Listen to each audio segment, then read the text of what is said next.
राज्यातील सर्व पक्षीय विरोधी पक्षांचे जे नेते आहेत ते आज राज्य निवडणूक आयोगाची भेट घेणार आहेत त्या संदर्भातले शिष्टमंडळामध्ये शरद पवार ठाकरे बंधूंसह काँग्रेस आणि शेकापचे नेतेही असणार आहेत।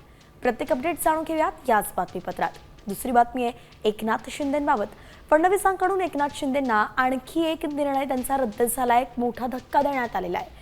कुठला हा निर्णय ते सुद्धा जाणून घेऊयात। आणि तिसरी बातमी आहे पीएफ मधून 100% रक्कम तुम्हाला काढता येणार आहे त्या संदर्भातला काय सांगतोय हा नवा नियम आणि त्याने अडचणी दूर झाल्या आहेत का, सगळं काही सविस्तरपणे पाहूया आज काय विशेषच्या माध्यमातून।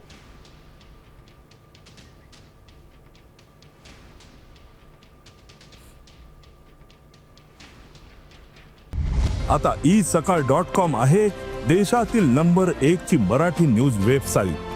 प्रत्येक अपडेटसाठी isakal.com ला नक्की भेट द्या।